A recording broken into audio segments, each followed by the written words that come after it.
My name is Margaret, and I'm 34 years old. Right now, I'm standing in this courthouse, watching my soon-to-be ex-husband Richard laugh at what he thinks is my complete financial ruin. He's sitting there with that smug grin whispering to his cheap lawyer about how easy this divorce is going to be. He thinks he knows everything about our finances, thinks I'm just some helpless housewife who can't survive without him. But what he doesn't know is that I've been quietly building something he never saw coming. In about 10 minutes, when the judge calls for full financial disclosure, Richard is going to get the shock of his life. Before we dive into this story, I'd love to know where you're watching from. Please hit that like button if you believe in the quiet strength of women who refuse to be underestimated, and don't forget to subscribe because this story will show you exactly what happens when someone mistakes silence for weakness. Let me take you back to where this all started, back when I thought Richard and I had the perfect marriage. We met at Northwestern University when we were both studying business. Richard was everything I thought I wanted in a man. He was tall, confident, and incredibly charming, with thick, dark hair, and this way of making everyone in the room pay attention when he spoke. He came from money old Chicago money, the kind where his family had connections everywhere and never worried about anything as mundane as student loans. I was the complete opposite. I grew up in a small town in Wisconsin where my mom taught elementary school and my dad worked at the local hardware store. I was at Northwestern on a full academic scholarship, wearing the same 3 outfits on rotation and eating ramen noodles for dinner most nights. But I was determined to make something of myself, and I threw everything I had into my studies. Richard noticed me during our advanced accounting class. While other students struggled with the complex financial statements, I was finishing the assignments in half the time and helping classmates understand concepts they couldn't grasp. He started sitting next to me, asking for help with homework, and eventually asking me out for coffee. Our relationship developed quickly. Richard loved how smart I was, how I could explain complicated financial concepts in simple terms. He said I had this amazing mind for numbers and strategy. I was drawn to his confidence, the way he seemed to have everything figured out. When he talked about our future together, it felt like he was offering me a world I'd only dreamed about. We got married 3 months after graduation in a beautiful ceremony at his family's country club. His parents paid for everything, and I mean everything.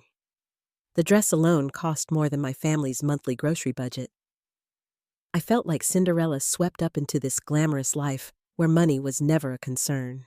The first few years were exactly what I'd imagined marriage would be. Richard got a position at his father's investment firm, starting at a salary that was triple what most of our classmates were making. I found work as an accountant at a mid-sized firm downtown, and I loved the analytical nature of the job. We bought a beautiful 4-bedroom house in Winnetka, a suburb north of Chicago, with tree-lined streets and excellent schools for the family we planned to have.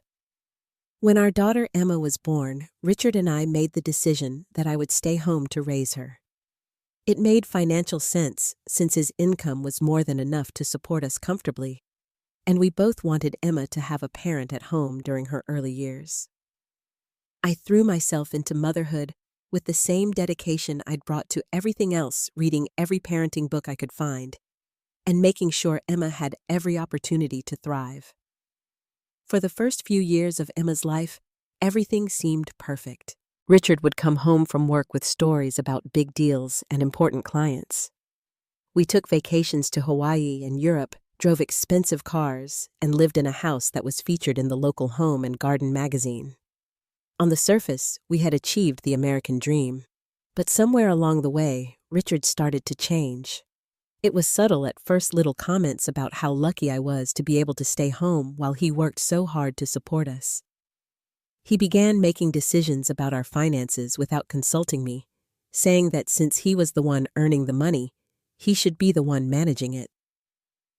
I didn't fight him on it because I trusted him completely and honestly. I was so busy with Emma and managing our household that I was grateful not to have to worry about bills and investments.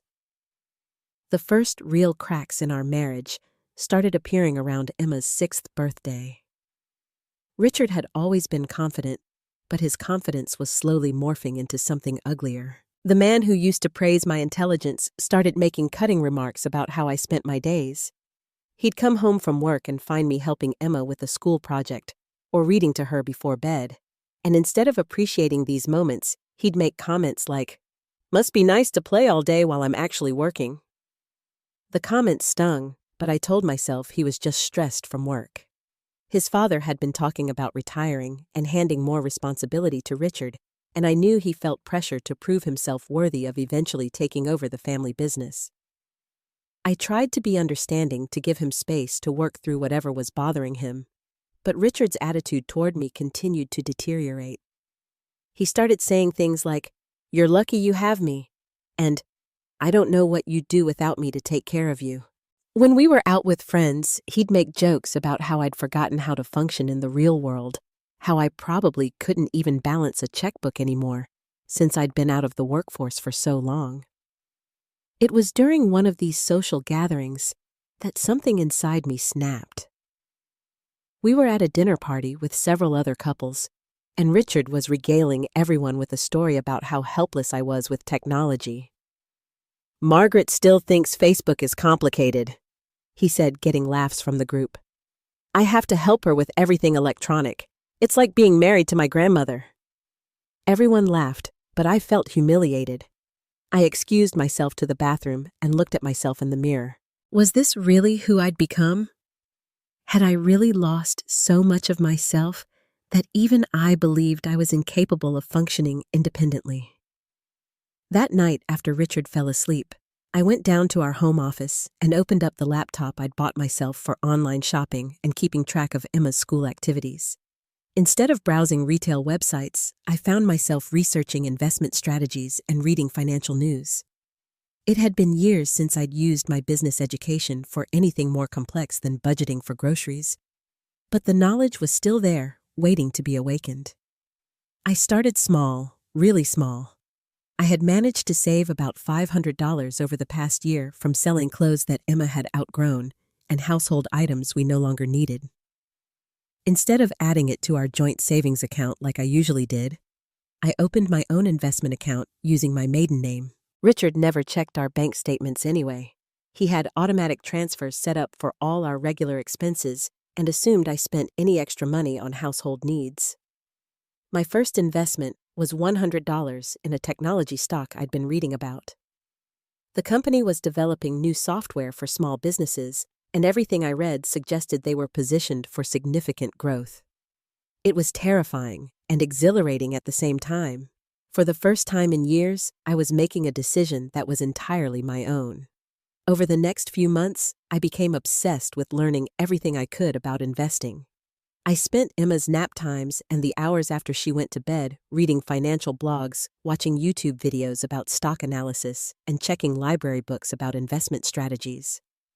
The $500 I'd started with grew to $700, then $1,000. But even as my secret investment account grew, Richard's treatment of me was getting worse. He started questioning every purchase I made, even small things like Emma's school supplies or groceries. He reduced my monthly allowance from $300 to $200, saying we needed to be more careful with money, even though I knew his income had actually increased significantly. The worst part was how he started talking about me to Emma. He'd make comments in front of her about how Mommy didn't understand how hard Daddy worked, or how Mommy was lucky that Daddy took such good care of us. I could see Emma starting to absorb these messages, and it broke my heart to think that my daughter might grow up believing that women were naturally dependent on men for their security and worth. It was around this time that I noticed Richard staying late at the office more frequently. He'd call to say he had important client meetings or urgent projects that couldn't wait until the next day. When he did come home, he seemed distracted and would immediately disappear into his home office, claiming he had more work to finish. One evening, when he'd left his laptop open on the kitchen counter, I saw he'd been researching divorce lawyers. My heart stopped. I quickly closed the browser, but not before I'd seen enough to understand that he'd been reading about Illinois divorce law, specifically about spousal support and asset division. After discovering Richard's research into divorce lawyers, I knew I had to take my financial independence seriously. The small investment account I'd been building wasn't just a hobby anymore. It might become my lifeline. I threw myself into learning everything I could about building wealth, treating it like the most important job I'd ever had. I started waking up at 5 in the morning, 2 hours before Richard and Emma, to research investments and manage my growing portfolio. The kitchen table became my office, surrounded by library books about financial planning and notebooks filled with my analysis of different stocks and investment opportunities. I learned about dollar-cost averaging, diversification, and risk management. I studied successful investors like Warren Buffett and learned about companies that had strong fundamentals and growth potential. My timing couldn't have been better. This was 2018, and the technology sector was experiencing tremendous growth. The $100 investment I'd made in that business software company had tripled in value. I reinvested the gains and carefully researched new opportunities. I discovered cryptocurrency and put a small amount into Bitcoin when it was still relatively affordable.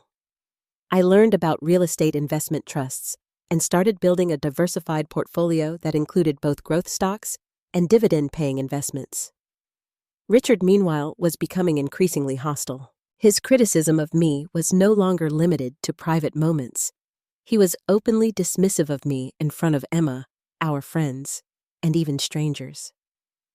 At parent-teacher conferences, he'd interrupt me when I tried to discuss Emma's progress with her teacher, saying things like, "Margaret doesn't really understand academic expectations," or, "I handle all the important decisions in our family." The financial abuse was escalating too.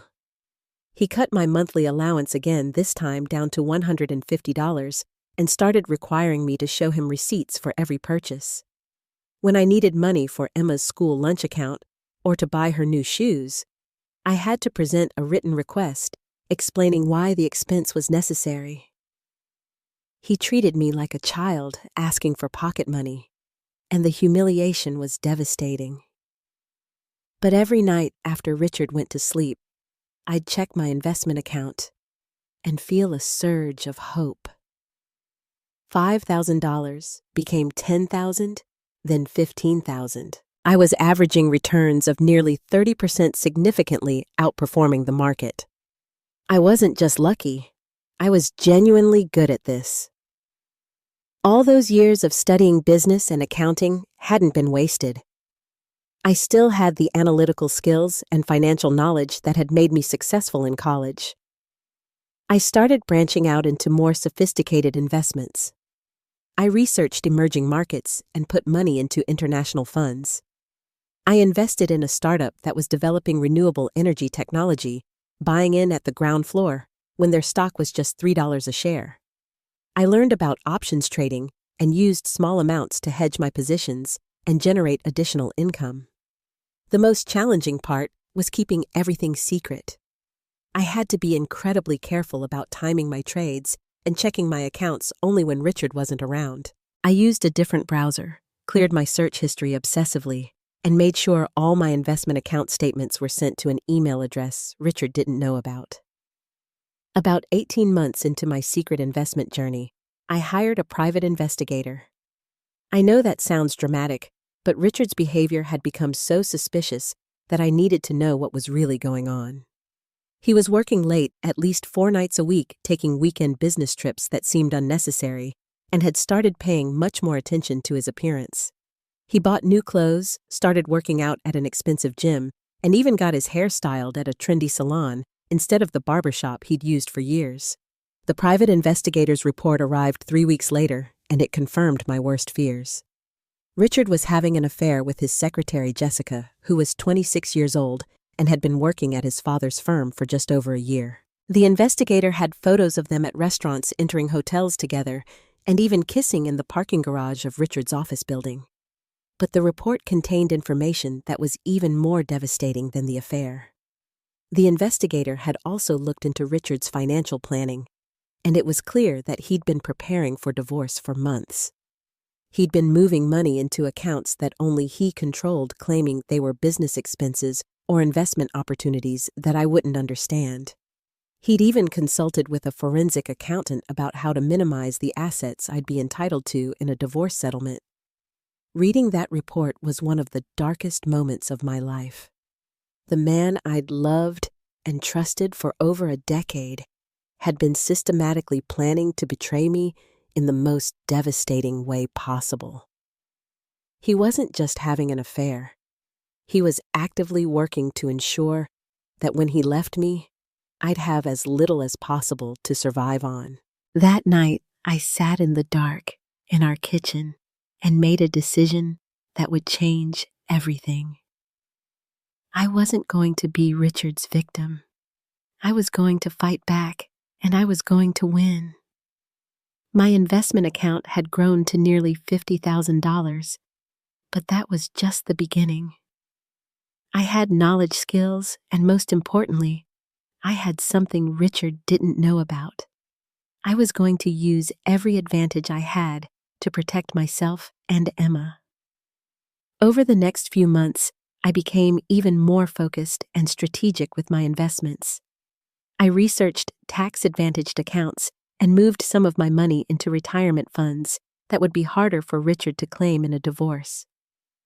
I invested in growth stocks that I believed would continue to appreciate significantly. I even put money into some higher-risk investments that had the potential for massive returns.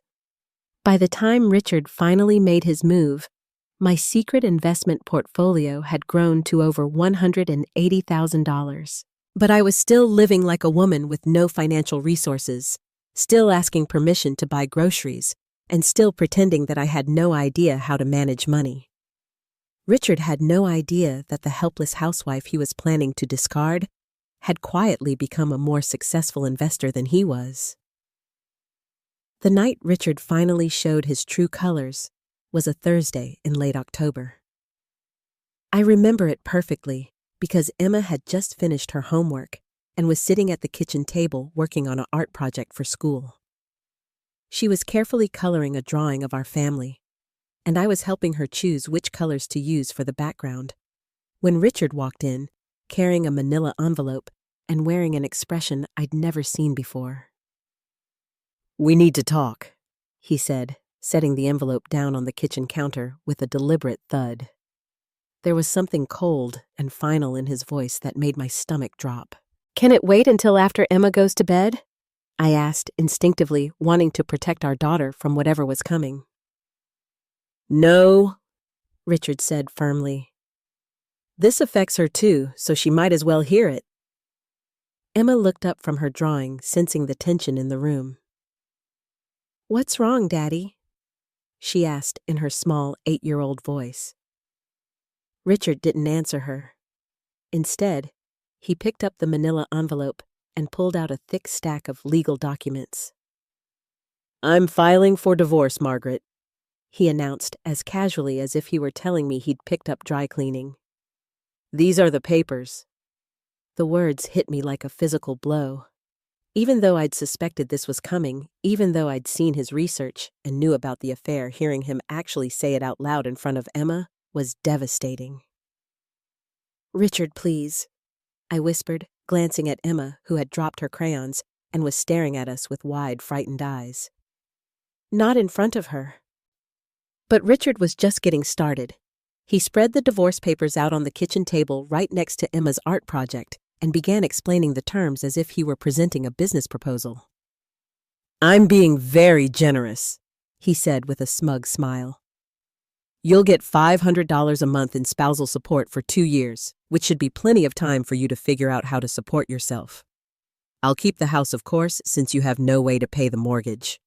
I'll also keep both cars since they're registered in my name. You can have your personal belongings and any furniture you brought into the marriage, which I believe was just that old dresser from your childhood bedroom." Emma started crying. "Are you and Mommy getting divorced?" she asked, her voice shaking. "Yes, sweetheart," Richard said, his tone softening slightly when he addressed her. But don't worry, you'll live with Daddy in the big house, and you can visit Mommy on weekends once she finds a small apartment somewhere. That's when something inside me broke and rebuilt itself stronger. The casual cruelty of Richard discussing our daughter's future living arrangements as if I were just a weekend babysitter was more than I could bear silently. "Emma, honey, why don't you go upstairs and get ready for your bath?" I said, somehow managing to keep my voice steady. "Daddy and I need to talk about grown-up things." "But Mom," Emma protested, tears streaming down her face. "It's okay, sweetheart. Everything is going to be okay. I promise." After Emma reluctantly went upstairs, Richard's mask completely slipped. The fake concern he'd shown for our daughter disappeared, replaced by pure malice. "You should be grateful I'm giving you anything at all," he said, leaning back in his chair with his arms crossed. "Let's be honest, Margaret. What exactly have you contributed to this marriage? You haven't worked in 8 years. You have no income, no assets, no job skills that anyone would pay for in today's market. You're completely dependent on me for everything." He stood up and started pacing around the kitchen, clearly enjoying this moment he'd been planning for months. "My lawyer says this will be the easiest divorce case he's ever handled since you literally have nothing," Richard continued. "No retirement savings, no investments, no property in your name. You're going to find out very quickly what the real world is like for women who thought they could just coast through life being taken care of." The cruel smile on his face grew wider as he delivered what he clearly thought was the killing blow. "I give you 1 month, maybe 2, before you come crawling back begging me to take you back. But by then, I'll have moved on with someone who actually appreciates what I have to offer. Someone younger, more attractive, and definitely more grateful." I sat there absorbing every word, letting him think his cruelty was destroying me. Inside, though, I was calculating $220,000.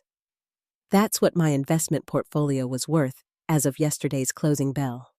That was more money than Richard had in his personal savings account, more than the equity we had in our house, and definitely more than he thought was possible for someone like me to accumulate.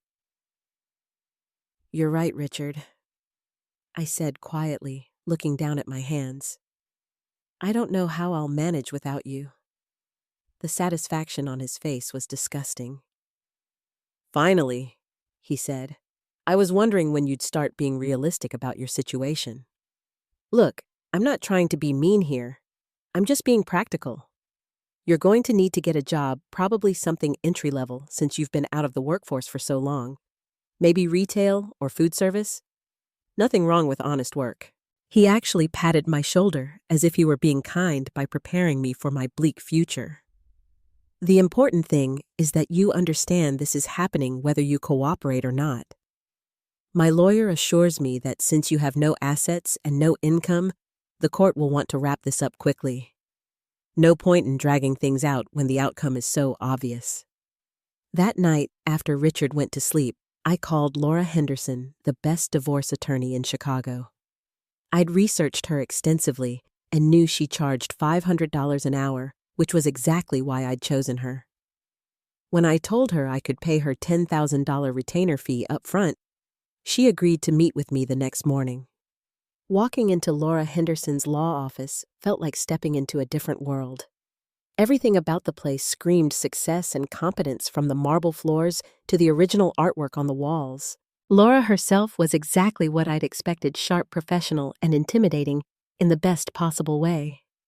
She was probably in her early 50s, with silver hair pulled back in a perfect chignon, and a navy blue suit that probably cost more than I used to spend on clothes in an entire year. "Mrs. Margaret," she said, extending her hand with a firm handshake. "I have to admit, I was surprised when you said you could pay my retainer up front. Most women in your situation don't have access to that kind of money." "That's exactly what I need to talk to you about," I said, settling into the leather chair across from her massive desk. Laura opened a yellow legal pad and picked up her pen.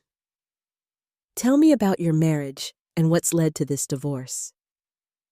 I started from the beginning, explaining how Richard had gradually isolated me financially and emotionally, how he'd been planning this divorce for months, and how he was completely confident that I'd be left with nothing. Laura listened intently, occasionally asking clarifying questions about timelines and specific incidents. Your husband sounds like a classic financial abuser, she said when I finished. These men systematically undermine their wives' confidence and independence, then use their financial control as a weapon. The good news is that Illinois is an equitable distribution state, which means marital assets are divided fairly, not necessarily equally, but fairly based on each spouse's contributions and needs. There's something else, I said, taking a deep breath. Something Richard doesn't know about. I pulled out the folder I'd prepared with printouts of all my investment account statements. Laura's eyebrows rose as I spread the documents across her desk. This is my investment portfolio, I explained. I started building it 3 years ago with $500 from selling household items. As of yesterday, it's worth $223,000. Laura's pen stopped moving. She looked up at me with an expression of complete surprise, then looked back down at the statements, studying them carefully. These are all in your name only, she asked. Yes, I used my maiden name and funded everything from my own savings. Richard has no idea any of this exists. Laura leaned back in her chair, and for the first time since I'd met her, she smiled. Margaret, this changes everything about your case. Everything. She explained that because I'd built the portfolio using money I'd saved from household allowances and from selling my own belongings, and because all the investments were made in my name alone, the portfolio would likely be considered my separate property rather than marital property. Your husband's lawyer is preparing for a case where you're a financially dependent spouse with no assets, Laura said. They're going to walk into that courtroom expecting to dictate terms to a helpless housewife. Instead, they're going to find themselves facing a financially sophisticated woman who's built a substantial investment portfolio through her own skill and knowledge. We spent the next 2 hours developing our strategy. Laura advised me to continue living as if nothing had changed, to let Richard and his lawyer continue believing I was financially helpless. We would gather all the evidence of Richard's affair and his systematic financial abuse, but we wouldn't reveal my assets until we were required to during discovery. The look on their faces when we submit your financial disclosure is going to be priceless, Laura said as I prepared to leave. But more importantly, this portfolio gives you options. You're not dependent on spousal support or child support to survive. You can actually choose the life you want to build for yourself and your daughter. Over the next few months, while Richard became increasingly arrogant about his upcoming victory, I continued building my investment portfolio. The technology stocks I'd invested in were performing even better than I'd hoped. The renewable energy startup I'd bought at $3 per share had climbed to $12. My cryptocurrency investments, which I'd been adding to, gradually had increased by over 300%. By the time we received our court date, my portfolio had grown to over $300,000. I was averaging returns that would have impressed professional fund managers, and I was doing it all while maintaining the facade of being a financially ignorant housewife. Richard, meanwhile, was making no effort to hide his excitement about the divorce. He'd already started talking about redecorating the house, and had even brought Jessica to a few social events, introducing her as his colleague, even though everyone could see exactly what was really going on. The night before our court date, Richard actually tried to have one final conversation with me about being reasonable. Look, Margaret, he said, sitting down at the kitchen table where this all started. I know this has been hard on you, but I really think my offer is fair. $500 a month for 2 years gives you time to get back on your feet. Maybe you could take some classes, learn some new skills. I'm not trying to hurt you here. I looked at him sitting there so confident in his superiority, so certain that he held all the power. In less than 12 hours, he was going to learn just how wrong he was.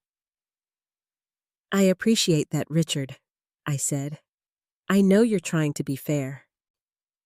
He smiled, clearly pleased that I was finally accepting what he saw as my inevitable fate. He had no idea that I'd spent the evening reviewing my investment portfolio, which had closed the day at $347,000. The morning of our court hearing, I chose my outfit carefully.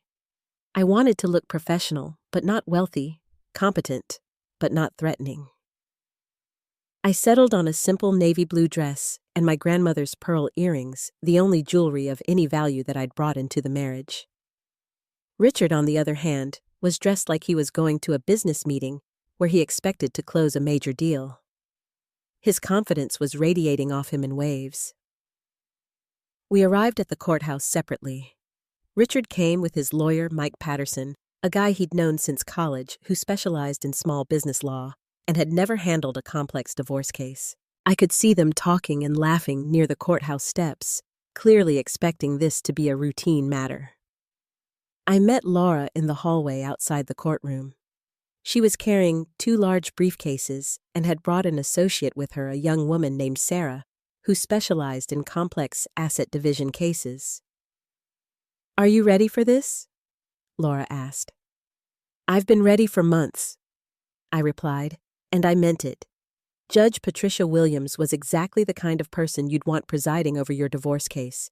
She was in her early 60s, with gray hair and sharp eyes that suggested she'd seen every kind of legal maneuvering and wasn't impressed by any of it.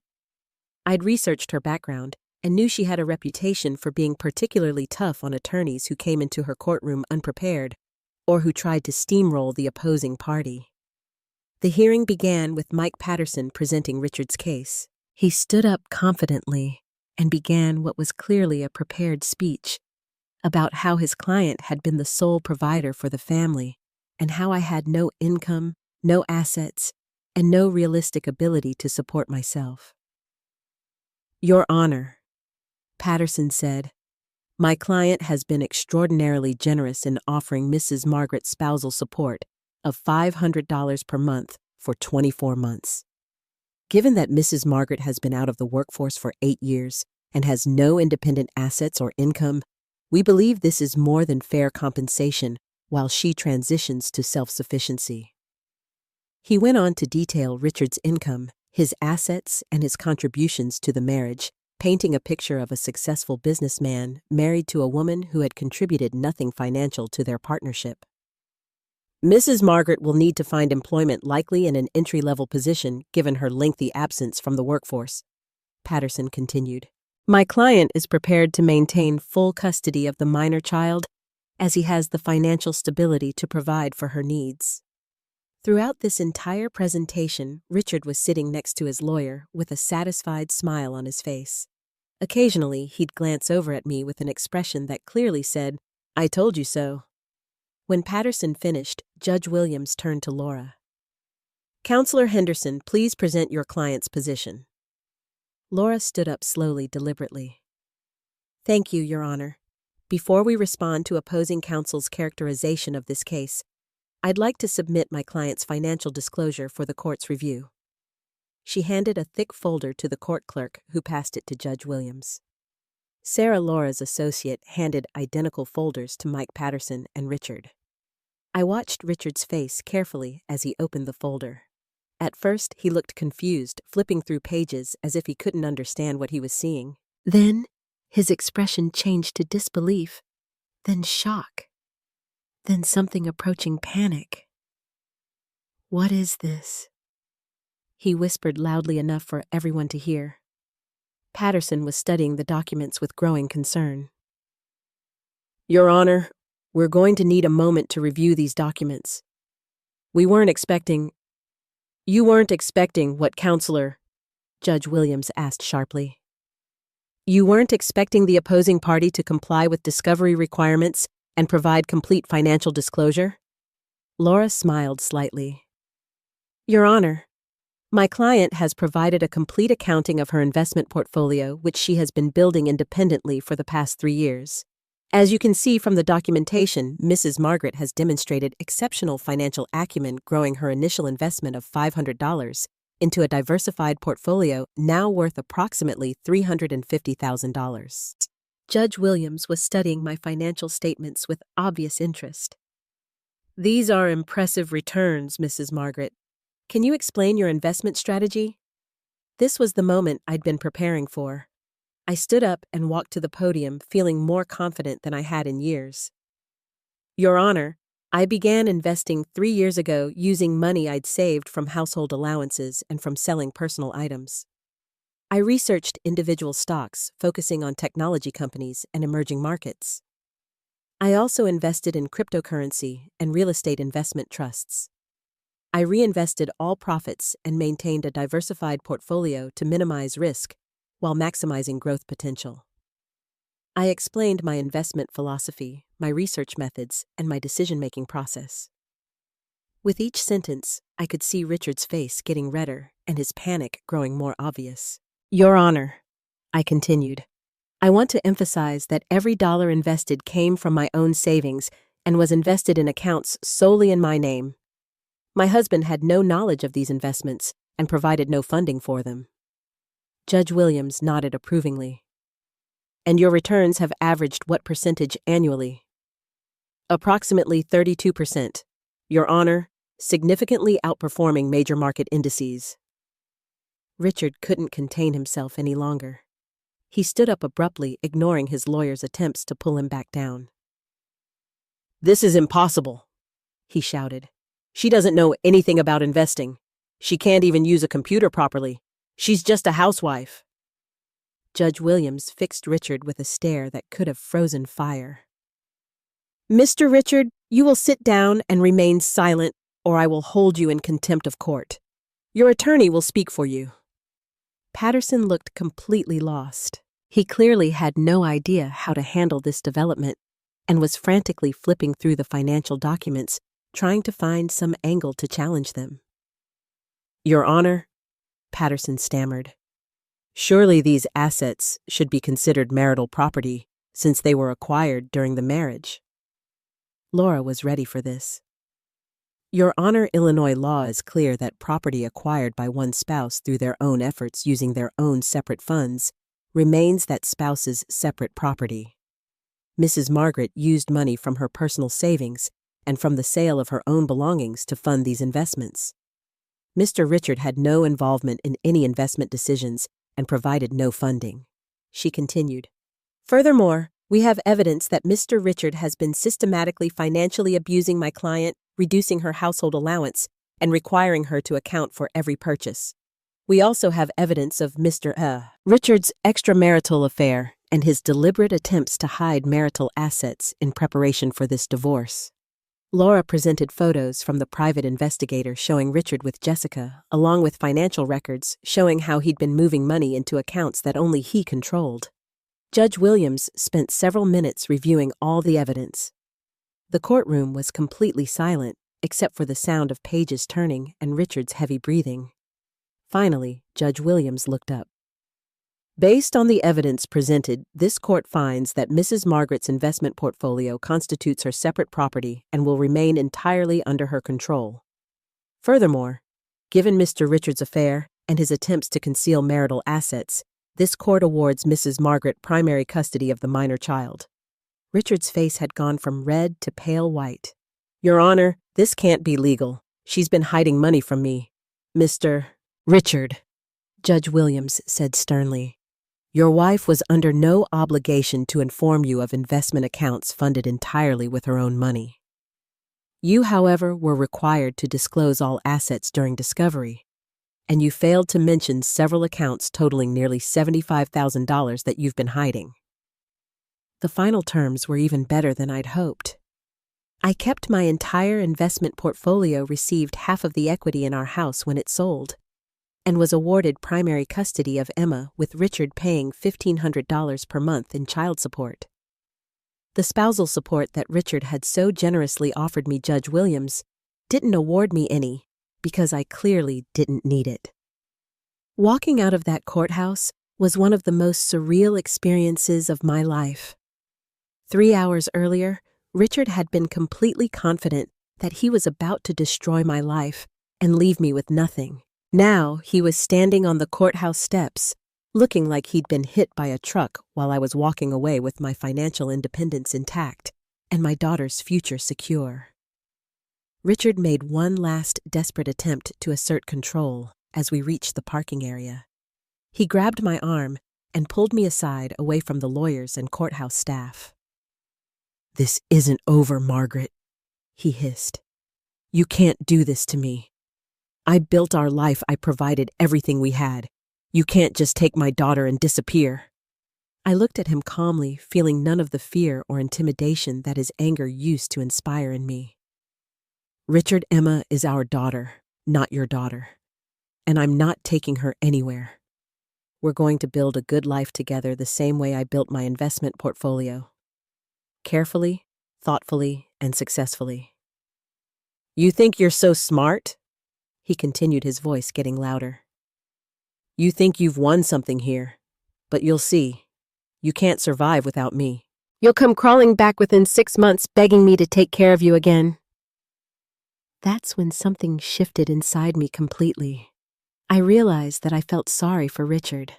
For years, I'd been afraid of him, intimidated by his confidence and his control over our finances. But standing there listening to him rant about how I couldn't survive without him, I saw him clearly for the first time. He wasn't powerful or successful or superior. He was just a man who had built his entire sense of self-worth on making someone else feel small. "Richard," I said quietly, "I needed respect from you. I needed partnership and support and love. Those were things only you could give me, and you chose not to. But financial security, the ability to take care of myself and Emma, those are things I can provide for myself, and I already have." I walked away from him, then leaving him standing alone in the courthouse parking lot. Laura gave me a ride to my car, and we talked about the practical next steps. The house would be put on the market immediately, and I'd start looking for a new place for Emma and me to live. I wanted something smaller and more manageable, maybe a townhouse or a small single-family home where Emma could have her own room and I could have space for a home office. The first person I called was Emma's school. I wanted to make sure they understood the custody arrangement and knew that only I was authorized to make decisions about her education and activities. Then I called my parents in Wisconsin to tell them what had happened. My mother cried with relief when I told her about the divorce, admitting that she'd been worried about my marriage for years, but hadn't known how to help. Over the next few weeks, as we prepared to move out of the house, I'd shared with Richard I had time to reflect on the journey that had brought me to this point. 3 years earlier, I'd been a woman who believed she was completely dependent on her husband for her security and worth. I'd allowed him to convince me that I was incapable of functioning independently, that my contributions to our family had no value, and that I should be grateful for whatever scraps of affection and support he chose to give me. But quietly, secretly, I'd been proving him wrong every single day. Every time I researched a stock purchase, every time I analyzed market trends and made investment decisions, every time I watched my portfolio grow through my own knowledge and skill, I was rebuilding my confidence and my sense of self-worth. Emma adjusted to our new life remarkably well. She was sad about her parents' divorce, of course, but she seemed relieved to be living in a household where there was no tension or criticism. I was able to be fully present with her in a way I hadn't been for years, no longer walking on eggshells or trying to manage Richard's moods and demands. I enrolled in a continuing education program to update my accounting skills and get certified in financial planning. My goal was to start my own practice, helping other women learn about investing and financial independence. I'd discovered that I had a real talent for explaining complex financial concepts in simple terms, and I wanted to use that skill to help women who were in situations similar to what mine had been.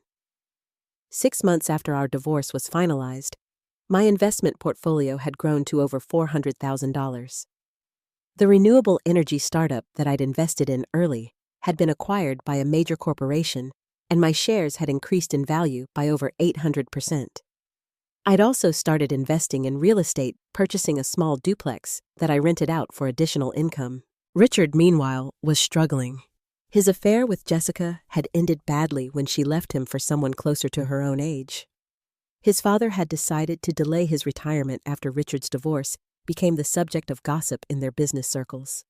The alimony and child support payments, combined with having to split the equity from our house, had significantly impacted his lifestyle. He tried to reconcile with me twice, both times, claiming that he'd made a mistake and wanted to work on our marriage. But I wasn't the same woman he'd married, and I certainly wasn't the helpless housewife he'd tried to divorce. I'd learned that I didn't need someone else to validate my worth or provide my security. I could do those things for myself. The most satisfying moment came about a year after our divorce, when I ran into Richard at a coffee shop near Emma's school. He looked tired and older, and when he saw me, his expression was a mixture of regret and resentment. "You look good, Margaret," he said awkwardly. "How are you managing?" "I'm doing very well, Richard," I replied honestly. "Emma and I both are." He hesitated for a moment, then asked the question I could see he'd been wanting to ask. "Are you seeing anyone?"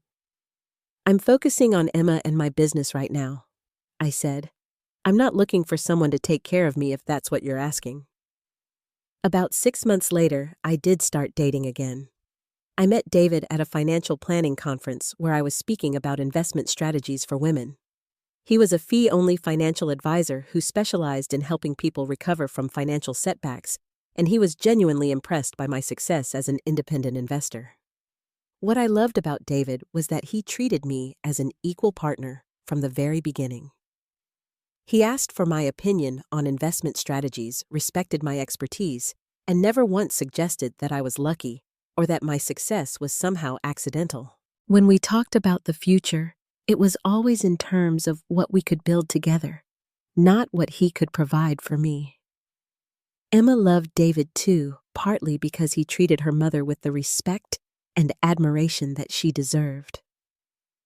For the first time in her life, Emma was seeing what a healthy relationship looked like, where both partners contributed their strengths and supported each other's goals. 2 years after my divorce, my financial planning practice was thriving. I had over 50 clients, mostly women who were going through divorces or who wanted to build financial independence within their marriages. My investment portfolio had grown to over $600,000, and I'd purchased a second rental property. But the most important thing I'd gained wasn't financial.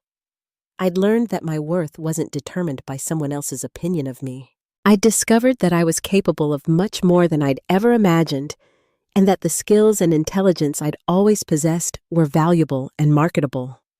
I'd also learned that true security doesn't come from having someone else take care of you. It comes from knowing that you can take care of yourself, that you have the knowledge and skills and confidence to handle whatever challenges life presents. Looking back on that terrible night when Richard threw those divorce papers down on our kitchen table, I realize now that he actually did me the biggest favor of my life. He forced me to discover my own strength, my own capabilities, and my own worth. He thought he was destroying me, but instead, he was setting me free. The woman who had sat at that kitchen table, absorbing Richard's cruel words and believing that she was powerless, no longer existed. In her place was someone stronger, more confident, and infinitely more capable than Richard had ever given her credit for being. I learned that sometimes losing everything you thought you wanted gives you everything you actually need. Richard thought he was taking away my security when he filed for divorce, but what he actually did was force me to build real security, the kind that comes from within and can never be taken away by someone else's decisions or actions. Today, when I look at my life, I see a successful business owner, a confident investor, and most importantly, a mother who is showing her daughter that women are capable of creating their own success and defining their own worth. That's a lesson worth far more than any amount of money. And it's something Richard's cruelty could never touch. I want to leave you with this thought. Never let anyone convince you that you're not capable of more than you've shown so far. Sometimes, our greatest strength is hidden, waiting for the right moment to emerge. Sometimes, the person who tries to make you feel small is actually the catalyst you need to discover just how powerful you really are. What's a moment in your life when you surprised yourself with your own strength? I'd love to hear your stories in the comments below. If this story resonated with you, please give it a like and share it with someone who might need to hear it. And don't forget to subscribe for more stories about finding your inner power and creating the life you deserve. Thank you for listening, and remember that your worth is never determined by someone else's ability to see it. The power to change your life has always been inside you, waiting for the right moment to shine.